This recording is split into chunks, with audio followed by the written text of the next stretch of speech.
तो आज हम पुणे के रियल एस्टेट बाजार में हो रही एक बड़ी हलचल पर बात करने वाले हैं। हाँ बिल्कुल। हमारे पास ये कृष्णाला हीरानंदानी टाउनशिप हिंजेवाड़ी पुणे से जुड़े कुछ स्रोत हैं, कुछ जानकारी है। तो आज कोशिश करेंगे कि इनको थोड़ा समझें कि भाई इस प्रोजेक्ट में ऐसा क्या खास है। मतलब ये नाम जो है हीरानंदानी, ये अपने आप में काफी बड़ा है ना? सही बात है, ये नाम ही काफी वजन रखता है। बिल्कुल।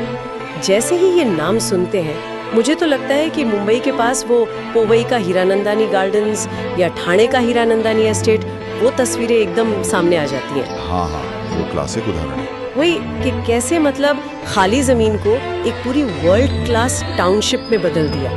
ये सिर्फ बिल्डिंगें बनाना नहीं है, ये तो जैसे एक लेगेसी बनाने जैसा है। अब सवाल ये है कि पुणे में इस लेगेसी का क्या मतलब है? आपने बिल्कुल सही पॉइंट पकड़ा। ये जो लेगेसी है या विरासत कहें, जैसा हमारे पास जानकारी है, ये अब पहली बार पुणे आ रही है। अच्छा। हाँ, ये अपने आप में एक अहम बात है। और देखिए, जानकारी ये भी है कि हीरानंदानी कम्युनिटीज अकेले नहीं है इसमें। वो कृष्णाला डेवलपर्स के साथ मिलकर हिंजेवाड़ी में कृष्णाला हीरानंदानी टाउनशिप बना रहे हैं। अच्छा, कृष्णाला डेवलपर्स। ओके। और दिलचस्प बात यह है कि इसे सिर्फ एक और हाउसिंग प्रोजेक्ट की तरह नहीं दिखाया जा रहा। तो फिर स्रोतों में से बार बार एक ऐतिहासिक और अनरिपीटेबल, मतलब दोहराया ना जा सकने वाला निवेश का अवसर बताया जाता है। ऐतिहासिक और अनरिपीटेबल, ये तो बड़े शब्द हैं। बिल्कुल। तो हमें ये समझना होगा कि इस दावे के पीछे क्या वजह है, क्या आधार है इसका। ठीक है, तो चलिए एकदम बेसिक से शुरू करते हैं। डेवलपर्स जैसा आपने बताया दो है, हीरानंदानी कम्युनिटीज और कृष्णाला डेवलपर्स। लोकेशन है हिंजेवाड़ी पुणे, और इसे पुणे का एक प्रमुख आईटी और ग्रोथ कॉरिडोर कहा जा रहा है। मतलब एक ऐसी जगह जहाँ बिजनेस वगैरह काफी तेजी से बढ़ रहा है। बिल्कुल, आईटी हब। और घरों की बात करें तो यहाँ लग्जरी 1, 2 और 3 BHK अपार्टमेंट्स हैं। कीमतों का भी अंदाजा दिया गया है। 1 BHK करीब 54.99 लाख से शुरू, प्रीमियम 2 BHK 79.99 लाख से, और लग्जूरियस 3 BHK 1.15 करोड़ से शुरू। हाँ, और ये मतलब शुरुआती कीमत है ना, बाद में और भी चार्जेस वगैरह होते हैं। हाँ बिल्कुल, ये स्टार्टिंग प्राइस है। अब आगे उस सवाल पर कि इसे ऐतिहासिक अवसर क्यों कहा जाता है, जैसा कि स्रोत दावा करते हैं। हाँ, ये जानना है। देखिए, रियल एस्टेट में ऐसे भारी शब्द इस्तेमाल होते रहते हैं, लेकिन यहाँ कुछ ठोस वजह नजर आ रही है। जैसे कि पहली और सबसे साफ वजह तो हीरानंदानी की अपनी दर्शकों पुरानी साख, उनका जो भरोसा है मार्केट में। हाँ, वो पोवई और ठाणे वाले प्रोजेक्ट्स। एग्जैक्टली। वो सिर्फ सफल नहीं रहे, उन्होंने एक स्टैंडर्ड बना दिया है। मतलब बड़े स्केल पर प्लानिंग, क्वालिटी कंस्ट्रक्शन और एक पूरा इकोसिस्टम जहाँ सारी सुविधाएं हों। सही बात है, भरोसा। हाँ, वो भरोसा ही उनकी सबसे बड़ी पूंजी है। दूसरी अहम बात, जैसा हमने शुरू में कहा था, ये पुणे में उनका पहला प्रोजेक्ट है। हाँ, ये पॉइंट तो है। देखो, जब कोई इतना बड़ा स्थापित ब्रांड किसी नए और इम्पोर्टेंट शहर में पहली बार आता है, तो वो मार्केट के लिए एक इवेंट होता है।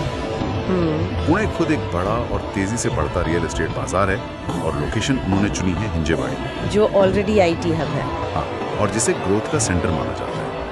तो तर्क ये लगता है कि ये जो कॉम्बिनेशन है, एक जाना माना ब्रांड, नया मार्केट और हाई ग्रोथ लोकेशन, इससे निवेश के लिहाज से अच्छी संभावनाएं बन सकती है। अच्छा। शायद इसीलिए इसे अनरिपीटेबल कहा जाता है। मतलब ये पहली बार एंट्री का मौका फिर नहीं है। समझ गई। और तीसरा, जो शायद सबसे ज्यादा आकर्षक पहलू है और जिसका जिक्र बार बार है स्रोतों में, वो है विजनरी टाउनशिप लिविंग का। विजनरी टाउनशिप लिविंग, ये सुनने में थोड़ा भारी लगता है। हाँ, लगता है, पर इसका मतलब समझने की कोशिश करते हैं। ये सिर्फ कुछ बिल्डिंगें खड़ी करना नहीं है, ये एक पूरी आत्मनिर्भर सुनियोजित कम्युनिटी बनाने का आइडिया है। सोचिए, इसमें सिर्फ घर नहीं बल्कि सड़कें, पानी, बिजली, सिक्योरिटी, लैंडस्केपिंग, मिलने जुलने की जगह, खेलने की सुविधाएं, सब कुछ एक साथ प्लान किया गया है। मतलब एक छोटे शहर जैसा मॉडल। बिल्कुल, जिसे बाहर की भागदौड़ से अलग एक कंट्रोल्ड और बेहतर माहौल देने के लिए डिजाइन किया जाता है। और हीरानंदानी की पहचान ही इसी तरह की इंटीग्रेटेड टाउनशिप बनाने की रही है। हाँ, ये सिर्फ रहने की जगह नहीं बल्कि एक खास लाइफस्टाइल जीने का ऑफर है। एग्जैक्टली। और इसी सिग्नेचर हीरानंदानी लाइफस्टाइल को सच करने के लिए सुविधाओं की एक लंबी लिस्ट भी दी गई है। हाँ, वो तो होगी। और ये सिर्फ नाम के लिए नहीं लगती, जैसे वर्ल्ड क्लास क्लब हाउस कैसे वो सोशल हब की तरह। बड़े हरे भरे लैंडस्केप, गार्डन, खुली जगहें, ये आज के शहर में बहुत जरूरी है। खुली हवा, सुकून। पे स्विमिंग पूल है, फिटनेस और आराम दोनों के लिए, मॉडर्न जिम, कई तरह के स्पोर्ट्स कोर्ट, बैडमिंटन, बास्केटबॉल, यहाँ तक कि क्रिकेट पिच भी, मतलब एक्टिव लाइफस्टाइल पे जोर है। हाँ, स्पोर्ट्स फैसिलिटीज का जॉगिंग और साइकिलिंग के लिए अलग ट्रैक और बच्चों के खेलने की सेफ जगह, ये सब मिलकर उस दावे को सपोर्ट करते हैं कि यहाँ सिर्फ रहा नहीं जाएगा बल्कि जिया जाएगा। हाँ, ये कंप्लीट पैकेज बनाने के लिए। अब लोकेशन पर थोड़ा और ध्यान दें, हिंजेवादी। हाँ। जैसे हमने कहा, पुणे का IT centre, Infosys, Wipro, TCS जैसी बड़ी कंपनियों के ऑफिस यही है या आसपास है। तो मतलब यहाँ काम करने वालों को तो बहुत सुविधाजनक हो सकता है, आने जाने का टाइम बचेगा। बिल्कुल, और आज के ज़माने में कम्यूट टाइम बचाना एक बहुत बड़ी लग्जरी है। सही कहा। स्रोत इस बात पर जोर दे रहे हैं कि ये प्रोजेक्ट जो है वो डायनामिक करियर अवसरों और शांत सुकून भरी टाउनशिप लाइफ का एक आइडियल मिक्सचर देता है। ये इंटरेस्टिंग दावा है, मतलब काम की भागदौड़ और घर की शांति दोनों एक साथ। यही सवाल है, क्या ये संतुलन सच में मिल पाएगा? ये तो खैर वक्त बताएगा, लेकिन प्रोजेक्ट का इरादा यही लगता है। डिजाइन के बारे में भी कुछ कहा गया, इन्हें सावधानी पूर्वक डिजाइन किए गए निवास या मेटिकुलसली डिजाइन रेजिडेंसीज बताया गया।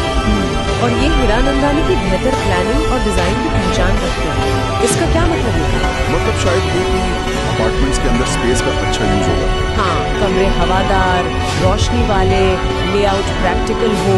बिल्कुल, अक्सर प्रीमियम प्रोजेक्ट्स में छोटी छोटी डिटेल्स पर ध्यान देते हैं, जैसे स्टोरेज स्पेस कैसा है, किचन का डिजाइन, बालकनी का साइज। की तरफ इशारा कर रहा है। और ये उनकी प्रीमियम इमेज बनाए रखने के लिए जरूरी भी है। और हमें वो पार्टनरशिप वाली बात भी बोलनी चाहिए कृष्णाला डेवलपर्स के साथ। हाँ, वो भी तो है। ये सिर्फ एक नाम नहीं है। देखिए, अक्सर जब कोई बड़ा नेशनल डेवलपर किसी नए शहर में जाता है तो एक लोकल पार्टनर के साथ काम करने से उन्हें वहाँ के नियम कायदे, मार्केट की समझ, सप्लाई चेन वगैरह में मदद मिलती है। अच्छा, कृष्णाला डेवलपर्स की अपनी लोकल पहचान और तजुर्बा होगा। तो ये पार्टनरशिप मतलब एक तरह से नेशनल एक्सपर्टीज और लोकल नॉलेज का संगम है। हाँ, ऐसा लगता है। ये प्रोजेक्ट को ठीक से चलाने के लिए इम्पोर्टेंट हो सकता है। तो अगर हम इस पूरी बातचीत को समेटें तो मुख्य बातें क्या निकल कर आ रही?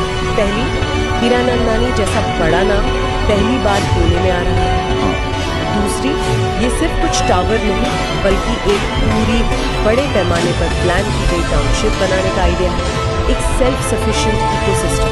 बिल्कुल। और चौथी, ये प्रोजेक्ट अपने आप को एक पैकेज की तरह पेश कर रहा है। इसमें लेगेसी है, लाइफस्टाइल है और इन्वेस्टमेंट की संभावना भी है। बिल्कुल सही। और इसमें वो पार्टनरशिप वाला पॉइंट भी जोड़ना जरूरी है, हीरानंदानी और कृष्णाला डेवलपर्स का साथ। हाँ, वो भी है। ये प्रोजेक्ट के स्ट्रक्चर का एक अहम हिस्सा है और शायद इसकी कामयाबी में मदद करेगा। ये सिर्फ ब्रांड का नाम नहीं, दो कंपनियों का तालमेल भी है। ये सब जानने के बाद एक विचार मन में आता है, शायद हमारे सुनने वाले भी इस पर सोचना चाहिए। बताइए। रियल एस्टेट डेवलपमेंट में ये जो विरासत या लेगेसी होती है, इसका असल मतलब क्या होता है? क्या ये सिर्फ पुराने सफल प्रोजेक्ट्स की कहानी है या ये भविष्य के लिए एक वादा भी है? पहला सवाल।